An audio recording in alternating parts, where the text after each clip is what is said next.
Have I got everything? Pretty sure I got it. This is what happens when you don't podcast in 2 months.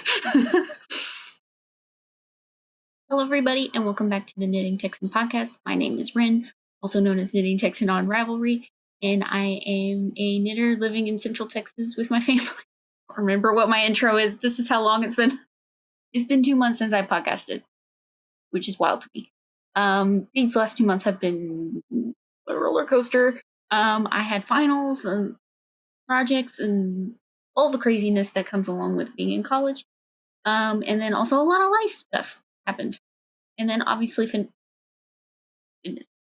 spending time with family. I have not spoken to many people I've only spoken to a few people for the last couple months. So yeah. If you hear puppy noises, I do have 2 dogs. And they are outside the room, but they may be wandering around the room because they are typically in here. So this is weird. What else? What do I usually say? Yes, I will talk about that in a minute. But before I do that, thank you guys so much for those of you who are coming back, and welcome to any new viewers. Hopefully this podcast is not too crazy. I'm going to be extremely rusty because, again, haven't podcasted in almost exactly 2 months. So, yeah. Got lots of finished objects. Some of them I've already worn, so they're kind of, so be aware of that. Yeah, I don't really have that many whips. It's a lot of finished objects, but that's what happens. I'm going to stop saying that, or if anything, you can use this as like a, not a drinking game, but kind of a drinking game. How many times do I say it's been 2 months since I podcasted? Alrighty, so I guess let's just go ahead and dive into this big pile of whips I have. I mean, I have socks and more socks and a hat. So let's go ahead and get started on that. I tried to find all of the whips that I finished since last podcast. So hopefully I have everything. If I forget anything, my Ravelry is linked in the description box below, and you can go check out my project pages. I'm not going to talk about anything because I am still working on Christmas presents, which I know sounds crazy because it's past Christmas, but the Christmas presents that I'm still working on won't be given until after Christmas. Our get together for that family is after, or quite a bit after Christmas. Okay. Let's go ahead and move on to finished objects. So I think this may have been a finished object on my last podcast. I don't remember. I feel like it was. Also, I am not going blind today. I did get contacts recently, so if I yawn or if my eyes are really watery, I guess I'm still getting used to them. I only got them like a couple weeks ago, and so I'm still getting used to having pieces of whatever in my eyes. Something in my eyes that are supposed to stay there. So, yeah. So this is my first finished object, possibly from last podcast, as I mentioned. This is a pair of socks, or 2 of them, or 1 of them. There are 2 of them. This is in the Valley of Maldris colorway from Woolberry Fiber Co. I actually put my leftovers of this colorway and 1 other colorway of socks that I knit that I will show you up in my Destash on Etsy. This one's already sold out, but I hope the person that purchased it enjoys it as much as I did. Because this colorway is actually really cool. It's blues and browns, and then it's got little pops of green in it. I wasn't really expecting the green. I can't tell if that was on purpose or whether the dye broke. Words, English is hard. So yeah, this is my first sock. This is one of my typical recipes. This one I normally use for my brother or my dad. It's like a men's size 10.5 to 11-ish. And of course the numbers of how much past the gusset will depend on your gauge. But I just mostly use the socks by the Crazy Sock Lady. I usually use her DPN pattern, or really her magic glue pattern. It doesn't really matter. She just more divvies it up for 2 needles versus 4, or 3 needles versus 4 for flexi flips. I don't know if she has one specifically for flexi flips or flyers. I don't don't remember. But anyways, I mainly use her pattern, but instead of knitting a leg, I go for 8 rows of 1x1 ribbing, and then I go straight into the heel flap and gusset. So that's, and this is 64 stitches on a US 1. So it's a pretty typical sock pattern that you can find most places, or from most designers, I guess. And I just kind of don't knit any leg. I just go straight into the heel flap and gusset. And when I do that, I normally will make the gusset, the heel flap longer, which does make the gusset. Okay, the second finished object, which I believe was just a whip in my last podcast, was my abalone socks. So this is a same sock pattern, just in abalone shell by Ash and Bumbles. Testing my memory here. And then a mini from a sock set, or not a mini from a sock set, a 50 gram from a sock set from Nanette Lake Studio. I don't remember, was it Hope Glacier? I don't actually remember. Again, all of this will be on my project pages, so if you're interested in a specific colorway, it will be in my project page. And the rest of this leftovers is in my Destash. But I actually really enjoyed the colors. It's very multicolored. It's got a lot of pops of pink in there, which I, again, wasn't expecting, but they were a pleasant surprise. It's got like a bunch of oranges and orangey yellows and lots of green and blue. Very pretty color, especially with this light color here. I don't typically like to put light colors as heels and toes because that's where if you look at the bottom of your sock, that's typically where they get dirty, is like at the ball of your foot and your heel. And so I don't typically like to put light colors, but I had to. It was begging for a light colored contrast. And so I don't think these are in order. I'm just kind of doing with how I'm grabbing them. My next finished object that I'm going to show you is these really long socks. Feel really long as I open them. But this is a pair of DK weight socks, actually, but I just held fingering weight double. What I tend to do is I don't really buy DK weight sock yarn, which I believe is the thing. I've seen it before, but I don't know from what dyers. So I just buy from dyers that I like, and I just buy 100 grams skein and then hold it double. So this is a Vita Lifestyle in the Eggnog Latte colorway. It's a sock set, and the mini was also from the sock set. I did not break up the sock set if you've watched my previous episode. So yeah, I really do like DK weight socks. I actually prefer them for me, as I found, because for fingering weight socks, the pearls on the back drive me crazy. They actually kind of hurt my feet, which is weird for me because I go outside barefoot. So the fact that really soft fabric hurts my feet in some way is odd to me, but no. Anyways, I really enjoyed making these socks. I just kind of adjusted the sock pattern. You can actually kind of scale down the sock pattern. And that's basically what I did. I don't remember how much I cast on for this size, which is probably not a good thing because, again, this is the pattern I use for my brother, my dad, and pretty much all the guys in my family have the same size shoe. So, except for my brother. My brother's a little bigger. But anyways, I really enjoyed making these. They went super fast. I think I finished one a day. So I finished these in 2 days. Yeah, I knit them on a US size 2. I believe, which I think is a little small for most people, but I've always just knit my DK weight socks on a 2. It does make the fabric like super dense. Like I can feel the difference between, like, I have to really pull to get the fabric apart, unlike my other socks that are fingering weight. And so they are a little dense, but that just means that they don't wear. They wear better. They don't pill as easy because the fabric is denser. So yeah, these have not been worn. These are just straight off the needles. I don't even think I've blocked these. Just shows how absent-minded I was in the last couple months, or how busy I was in the last couple. So yeah, that's this pair. That's 3 finished objects done. So this pair is they've been worn. So they have possibly dog hair. They're kind of fuzzy, Yeah, they've been worn. So This is a pair of socks that I knit for myself, DK weight. This, which is just fingering, I just use fingering weight held double.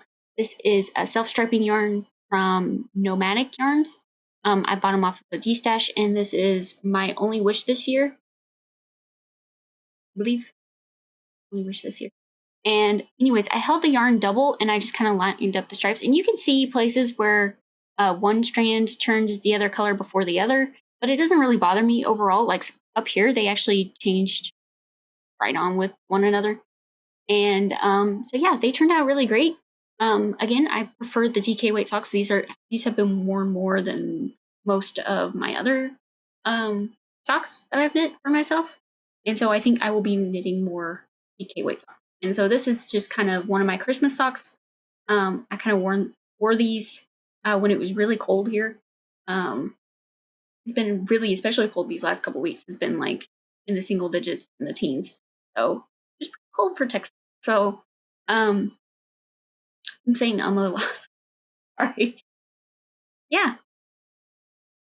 I don't really know what else to talk about these with these. I used a US size 2 DPNs. I use DPNs with all my socks that I knit. And yeah, these knit up again probably a day each. So 2 days for this pair. And these are for me.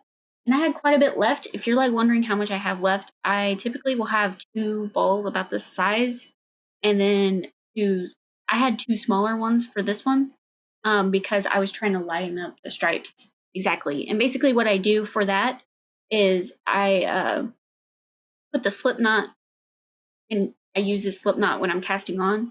I put the slip knot right at the color change. And I do that on both socks, and then that way I know that they are starting at the exact same spot in the yarn sequence, the striping sequence, whatever. So I probably had like 30 grams left over-ish, give or take, which is not enough for another pair of socks. So I just kind of put them in my scrappy blankets like this.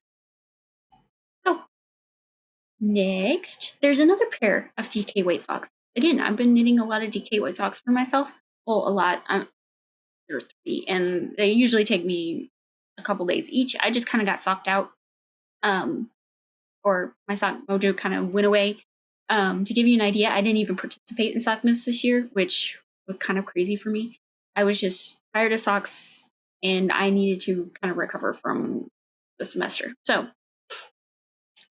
this is another Vita Lifestyle. I got a set of sock sets from Twin Stitches Designs. I remember her first name, which is kind of annoying.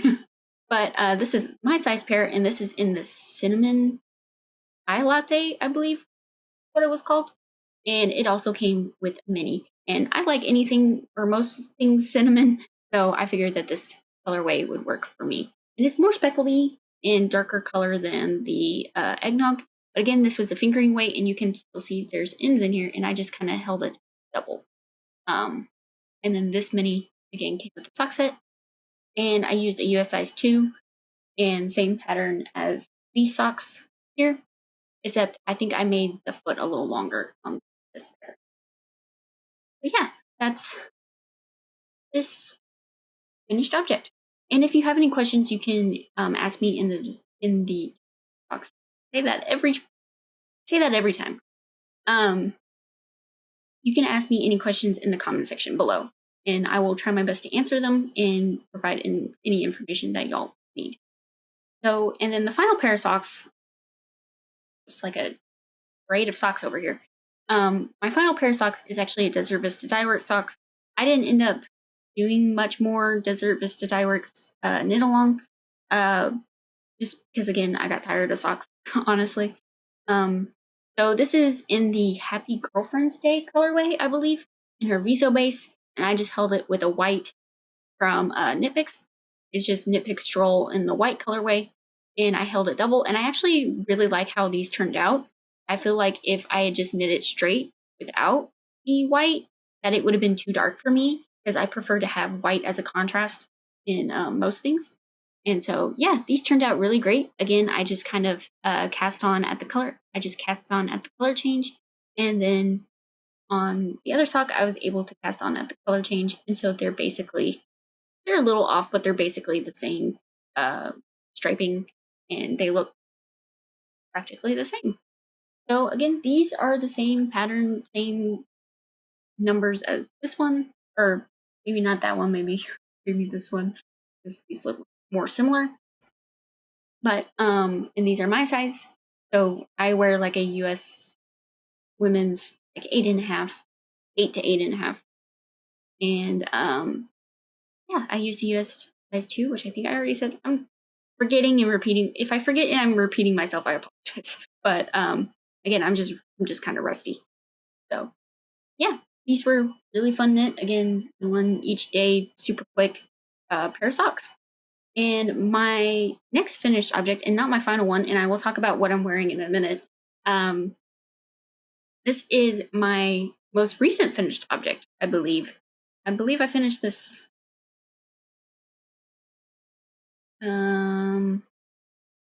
probably 4 days ago ish. So maybe more. Don't really remember when I finished this. I'll be honest. I remember the day, but I don't remember the date. So it's kind of hard. It was Thursday, and today is Monday. Oh, I'm not going to try and count. But this is actually a reknit of a hat that I finished in the last podcast. If you remember, I knit a mostly bluish gray hat. Is this guy, as you can see. And I actually ripped that hat out because it was way too small for me. I was kind of in denial, I guess, in the podcast. And then when I put it on, I was like, yeah, this might be too small. So I ended up ripping it out to the crown decreases. As you can see, this part is not really like kinky and weird as everything else down here is from when I ripped it out. But yeah, this hat fits me a lot better. It's still snugger than my other hat that I knit last year, but it's not so tight that I can that it presses in places that give me a headache. You know, like with certain headbands, like for some people it gives them a headache if it presses on certain parts of your head. That hat kind of did the similar thing to me. So I ripped it out and I knit it again with this color all the way more than halfway, so that it would be on one side, it would be all blue gray. Words are hard for me right now, I guess. So on one side of the hat, it's just a solid gray hat, or mostly gray hat, blue gray hat, whichever, whatever color it is. And then on the other side, it's a self-striping. And this self-striping is from Tiny Human Knits. It was one of my first skeins from her. And I really like this colorway. It matches a lot of my jackets. And I got a bunch of new jackets recently. And so this hat works well with a lot of those. And so on the other side, it's the self-striping with the solid. And as you can see, there were some parts that the stripe didn't go all the way around. They kind of met and would skip a stripe.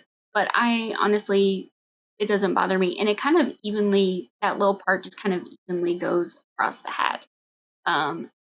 And so, yeah, there's the decreases.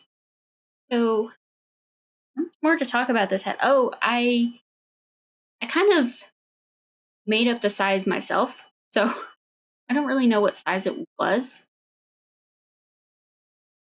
Yeah, it may have been the adult large because this yarn is a little thin, and I used the US size 2, which is what I use for my Musselburgh hats. I didn't even talk about the pattern. This is the Musselburgh hat by Ysolda Teague, which is basically everywhere right now. Pretty much most podcasters I'm watching are knitting these hats, or several of these hats.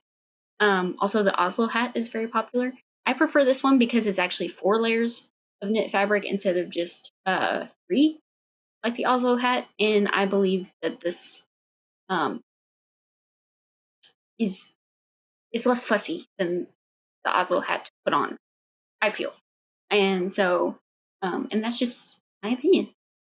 So yeah, this hat fits a lot better than the previous hat that it does. I'm it on, I guess. And so it doesn't really have any slouch, or at least I can make it to where it doesn't have any slouch. I'm not one that likes to have a slouchy hat, but you can see that it's got quite a wide brim on this side, and then stuff here. And then on the other side, quite a wide brim again. And I need to put the side of the hat on in the mirror because the stripes tend to like to poke.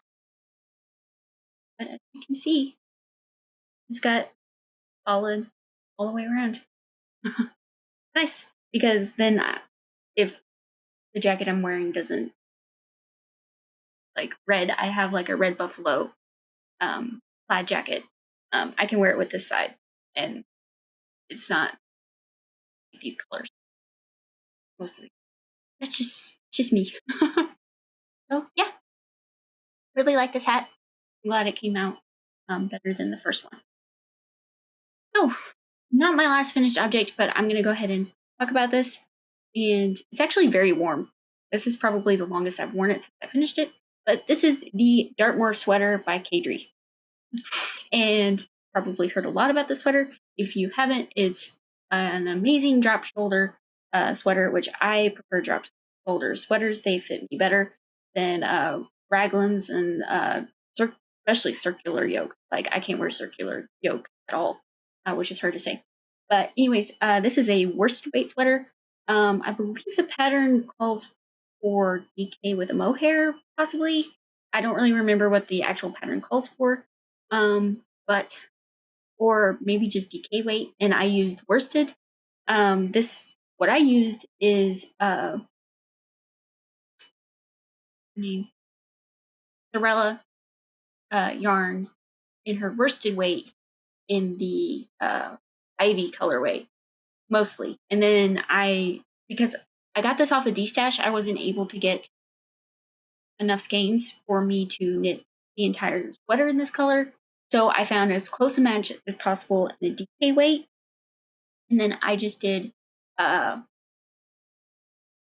helical knitting on the bottom, which you may be able to see the stripes in the camera, but you can't really see them in real life. They don't really stand out very much.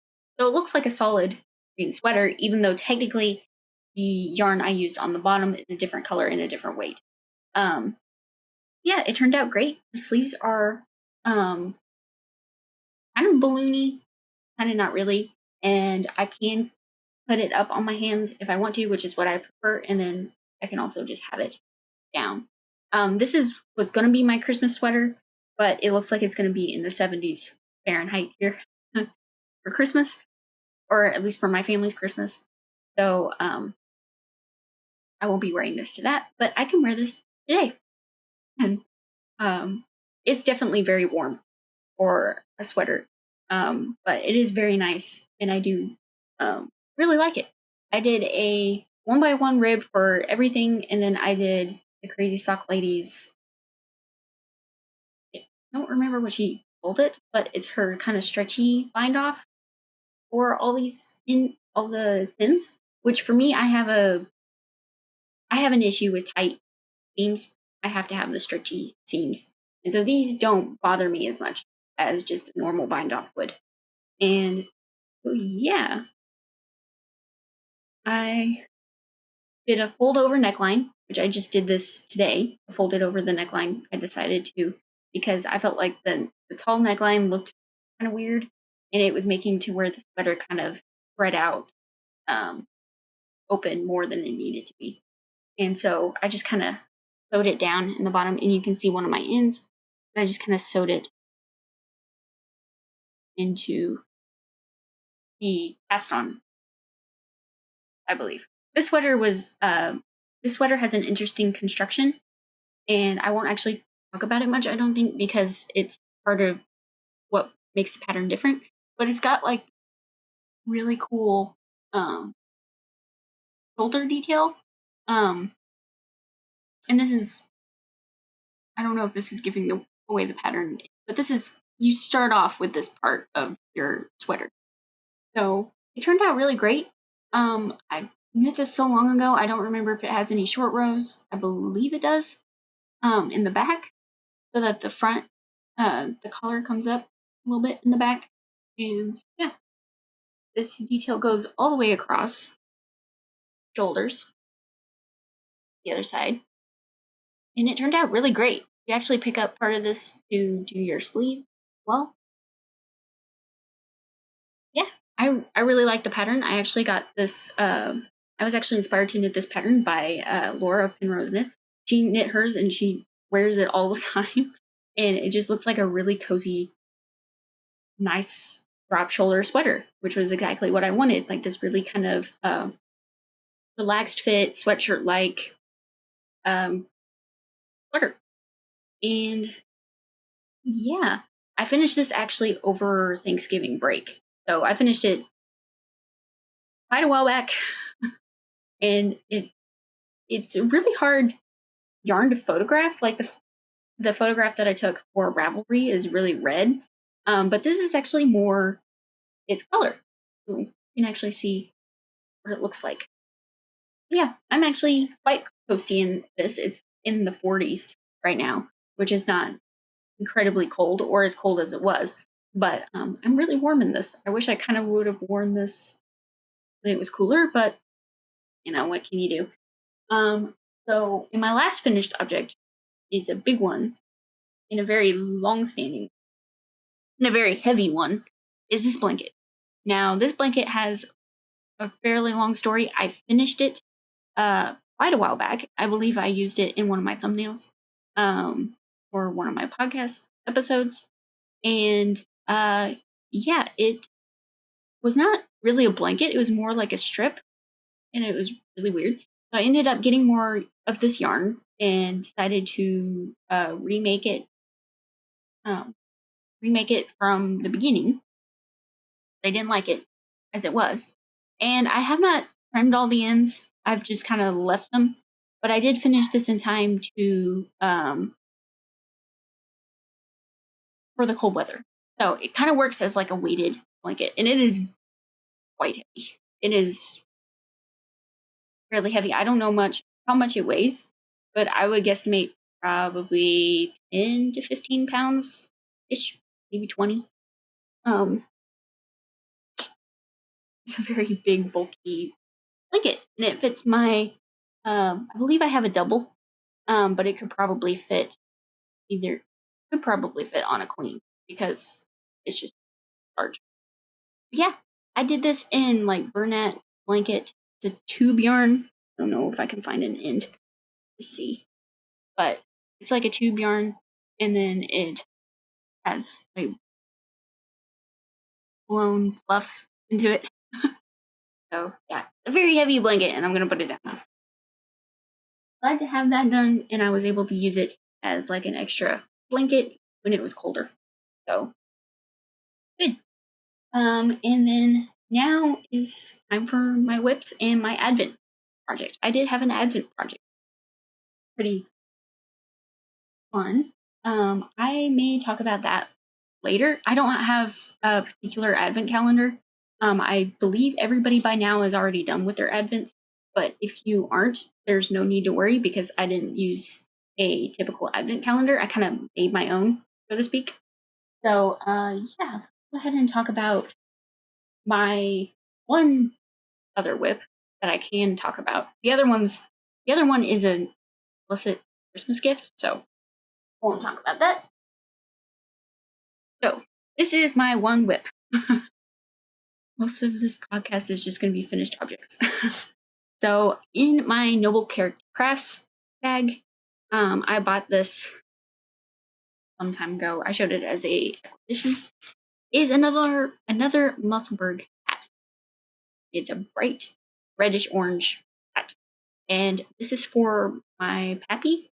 I made him a hat a year ago, and he's been wearing it a lot, and it's kind of more of a skull cap. It kind of just hits him right here, or he wears it to where it hits him right there, and so he wanted another one and a longer one. And I had this extra 2 cakes of Knit Pick Stroll in the Bowie colorway. And that's And Stroll is just a 75-25. And again, just using US size 2 circulars. And since Stroll is such a thin yarn, for my gauge, I have to make a gigantic size. So I more just kind of measure it on the needles, and if it hurts to push the needle down to get to the next stitches, then I know it's not big enough, or there aren't many stitches. So what is this weird guy? So we went up to see my mom's family, and so I didn't do this much in the car, but I did probably like that much. I've probably done like half of an inch to an inch since we've been back home, and so I wanted to kind of see how far I got, and I got quite a bit done for 2 hours in the car. I didn't drive there or back, but I slept on the way back because I didn't sleep well the night before. So I didn't knit on the way home, but I did knit on the way there. And I got probably 2 inches on the hat. It's pretty good considering how many stitches are on. Yeah, I'm just going to be knitting until I probably have about 10 grams left of yarn, which for me, I found that most people across the board it takes about 10 grams for you to do the full increases and decreases. So I will typically save 10 to 15 grams and to do the. So yeah, that's this guy. Pretty simple, pretty straightforward, lots of fun, good Christmas present. And it gets rid of these skeins of yarn in my stash that I otherwise wouldn't know what to do with. So finally, the project that I've been working on probably the most and enjoying the most is my Advent project. Now, I did not have a traditional Advent calendar. I didn't decide that I wanted an Advent calendar until it was too late. Probably like last week of November, I decided that I wanted to get a Advent calendar. But nobody was really selling Advent calendars, and it was kind of past that time. So instead, I decided to get 3 packages of the row 1 yarn subscription. And it says in their description that if you order more than one, they won't give you the same one. So I ordered 3 packages, and so I got 3 different sets of yarn from 2 dyers, which was actually really interesting. I thought they only had 1 dyer per month, but they actually have multiple dyers, which was interesting. So I got 2 different dyers, not 3, 2 different dyers and 3 different packages, which was 30 minis. And then I ended up adding my own mini to make it 31. So it would be the entire month of December. Now, I loved this project so much that I actually finished my Advent calendar on the 18th. That was the only thing I had the mental capacity to work on through finals, the last of my finals, and then after when we were visiting family and doing all the things in preparation for Christmas. So, yeah. So my Advent project is technically done, but it has been done for over a week, like 8 days. So, yeah, let's go ahead and get into it. So it is a crochet blanket. I did a granny striped blanket. And I was really happy with the colors of the 3 packages I got. I don't remember the 2 dyers I got.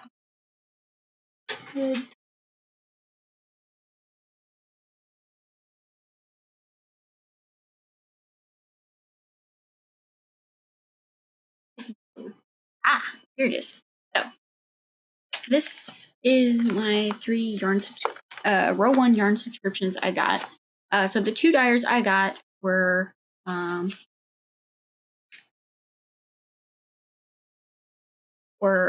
RMR Yarn Co., which I had never heard of before. They are 3 sisters from the Chicago metro area. And the other one was Pearls Before Wine. And it says that Pearls Before Wine is the house line of hand-dyed yarn from Pearl 2, a yarn shop located in Walla Walla, Washington. So I got 3 different packages. These are the 3 papers from each package, and they have the 10 colorways that they had from each dyer, which was really great because row 1 comes already caked up. And so I didn't have the problem that most people had with, or not problem, but situation that most people had with advents where they had to cake it up. Mine was already caked up when it came, which was great for the fact that I was super busy and mentally drained.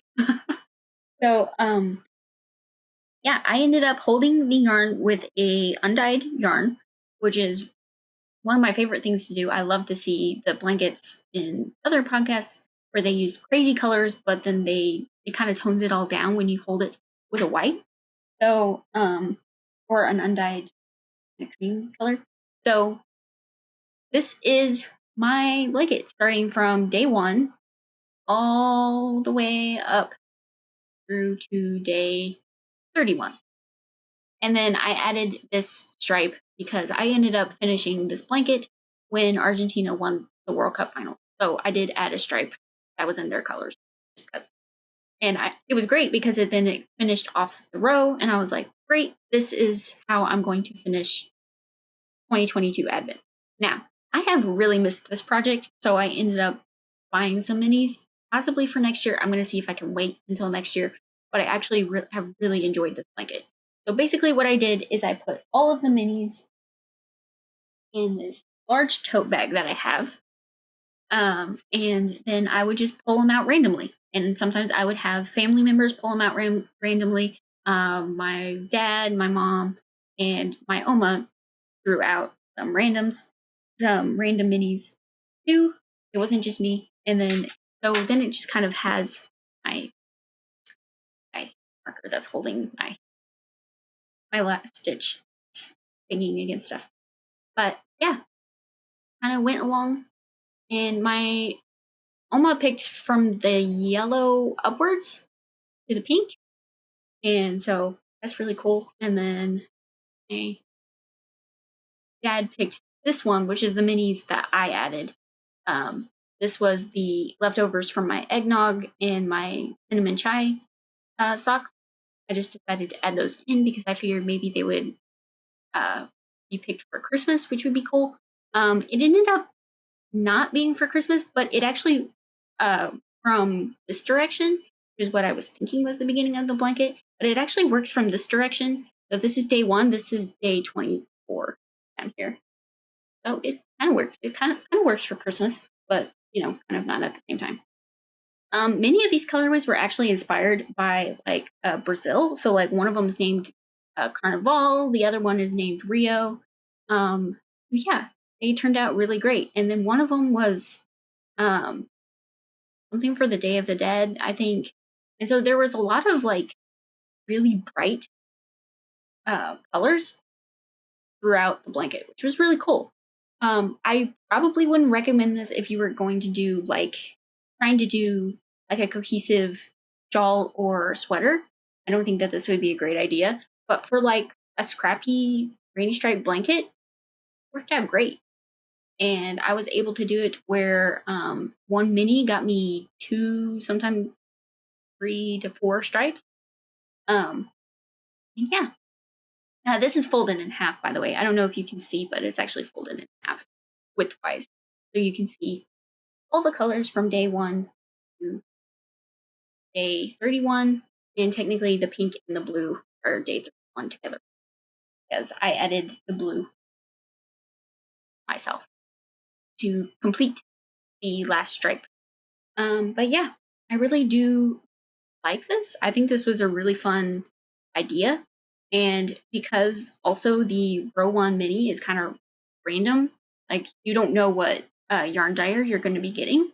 It was just kind of a random blanket. I got random dyers, random colorways, and then random order. So it was just kind of random all around.